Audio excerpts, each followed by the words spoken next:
Humanity is on the brink of extinction. Half a century ago, a mother computer known as Noah became sentient and almost destroyed humankind. Noah's destructive reach even reduced Asia's largest metropolis, Tokyo, to rubble. Explore this desolated wasteland as a casualty in this conflict, as the search for allies and hope in a vengeful charge war against the machines. Welcome to TacosTheGeeks.com reviews. Justin here, and as always, that was your brief synopsis of the game. And today we are going to be reviewing Metal Max Xeno, and this is a RPG, turn-based RPG, brought to you by NIS America. So let's get it started here.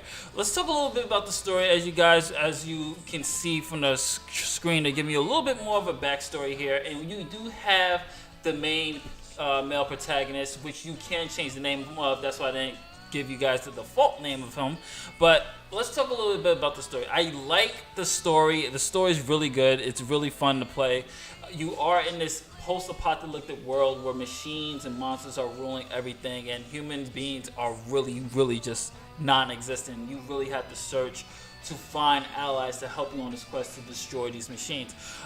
There are some pros to the cons to this story.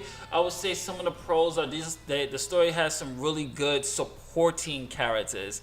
You have characters that are dealing with some real issues, like you have one that's an alcoholic, you have one who's the only female. As the story progresses, you find out she's like the only female, and then there's like a big debate of whether you want to have her on the team just in case you have to repopulate the human race, which I thought was pretty cool. You have these old guys who are just really trying to be mentors to these young kids who place their hopes and dreams of the future or whatever is left into these kids. And then you have the con, which is our main protagonist. Unfortunately, whoever you decide to name him, he is very one note. He is just driven by revenge. He does have a good story, but it's very one note. All he cares about is killing the monsters and killing the machines, and just really that's it. He doesn't really have much of likability in form of his charisma.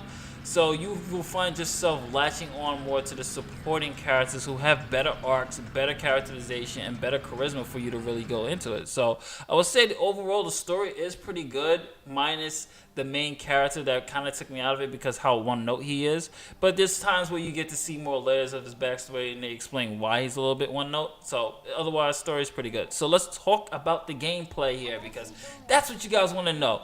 The gameplay is a turn-based RPG, and actually it's turn-based in two certain ways.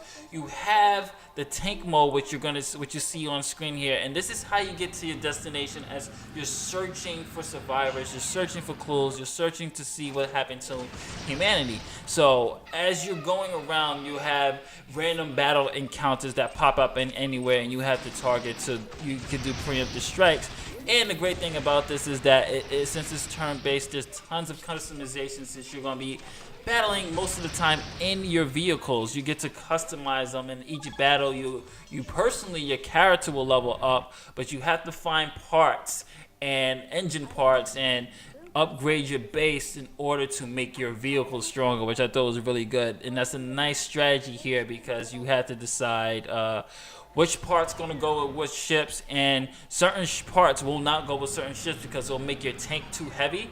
So you have to basically find out which parts will go with which ships and how you're able to figure that out, and how you're going to find stronger weapons, because this game is very challenging. I can't tell you how many times I've died just from certain normal battles. You will go into parts where the enemy is way overpowered and you will really have to grind. This has a real old school RPG feel when it comes to grinding for you to level up your characters, which I really do appreciate. It gets a little tedious at times in this day and age, but I really do appreciate the challenge, and it takes some really strategic thinking of which character I'm going to use, because each character has very different skills. Some characters can heal, some characters can heal your machines, some characters can boost your attack levels up. So it's really depending on which characters you want to use for which certain areas, and I thought that would work very well. The game really does pick up when you get the supporting cast, because it gets a little bit less challenging, but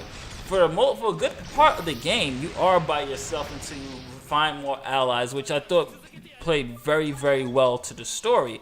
And overall, for the turn-based action, if you played a turn-based RPG before, you know how it goes. You go first, then the AI will go first, or the AI will go first, and then you will go first.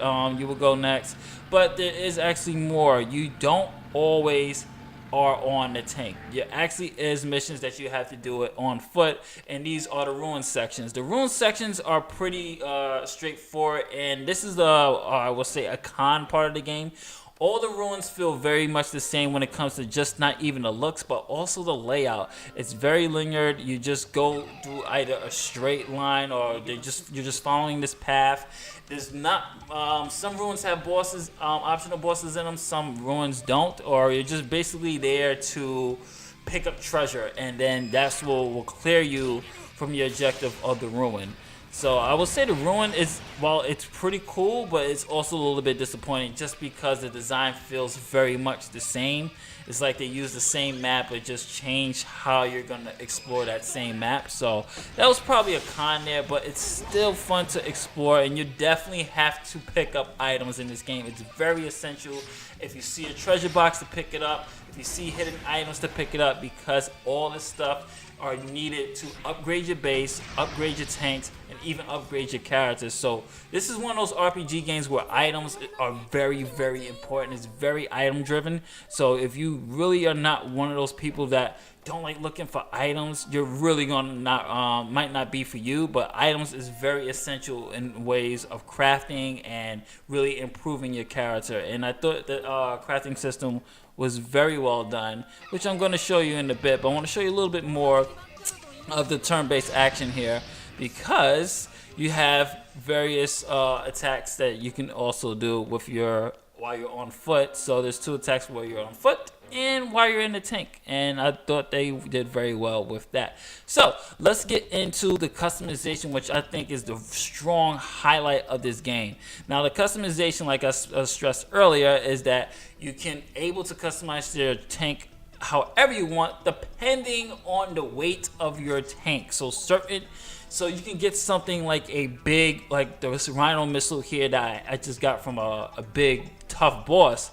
I'm gonna try to put it on my tank, and you're gonna see, well, I'm not gonna show you that you won't be able to move, but if you put something like that on this, you won't be able to move. So you have to decide which tank goes with which cannon, which weapon, and it's pretty fun to figure that out. You also have great customizations. You can change the color of your tanks, you can change the name of your tanks, and there's plenty of tanks for you to actually find as well. So you do have a variety of vehicles to choose from, which I thought really kept me more engaged. Is just knowing that I had a whole crew of people with me on this adventure with a bunch of tanks, and we're just going after these monsters. That's where the real fun factor comes in. It's just this big, nice customization of trying to figure out which tank goes where, which attack will go best fit with this. And they also have more customizations here of how you level up. So it's not just grinding. There's also various missions that you can do to get you extra points, and just like any RPG, you're able to do that. So right here is your equip team, where you're able to customize your actual human characters, not just the tanks, and you have various jobs, but it's not like a job system like you'll see in Final Fantasy 3 where you change your jobs and everything else. Everybody has a role to play. Everybody has a job that they have to do. Hunters obviously are more catered to battle, while the Tinker Genius here, he's more catering to being able to heal the machines and heal the players. So you can kind of see him as your white mage. And then we have the Road to Ace, which are challenges that you complete that are able to enhance the attributes of your characters. So right here you have Surpass, and then you could go to the points, and you can easily level up your combat skills, level up your HP, and there's so much of it. So it's gonna be a long grind for you guys to actually get that full level 5, but it's very fun. Thankfully, the story is engaging enough. The sound is great. The voice acting, I ain't talk about that. The music is good. Voice acting is in Japanese dub with English subtitles.